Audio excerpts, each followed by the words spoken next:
So I've been checking out a bunch of the new PlayStation 3 demos. It's the end of the month. I've got a bunch of download to use, so standard old thing.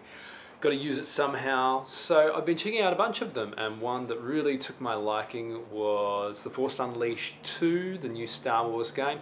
I'm not a super big Star Wars fan or anything, but it's just a super sexy looking game, plays really, really well, and force powers. Can't get past the force powers. Lots of really cool force powers, lightning, mind control, all that sort of thing, and funky reverse holding of lightsabers, which is has got to be a good thing. Some of the ones that I was looking forward to that I thought that would be good in the game demos was potentially the new MMA game by EA Sports. EA Sports been around for a long time. They normally get things right, but pretty much the same flaws as the UFC game. Far too technical unless you're really into like super technical games.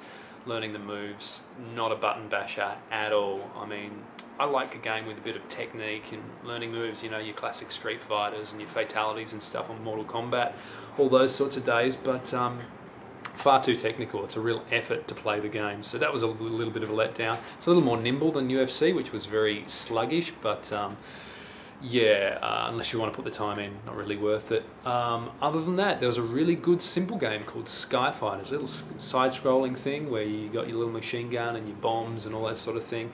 Real simple old school thing, well worth checking out, lots of fun. Other ones that didn't really grab me was Rally Game, which I'll put the details of underneath of, which, well, the name of it was in particular. Pretty awful.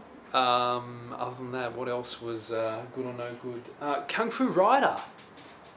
Could have been good, but doesn't need the move controller at all. Shouldn't have the move controller.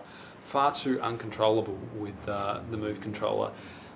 A lot better with one of these. Sometimes I think, you know, new controller comes out, new system of doing things, and they just jump on that and, you know, make a game use that system for no good reason, because just far too, yeah, just doesn't work for it. That simple. You need the control of the controller to be able to play that sort of game. So there you go. There's a bit of a roundup of some of the games that I've been looking at. Let me know your thoughts on the new demos available for PlayStation 3 and Xbox 360.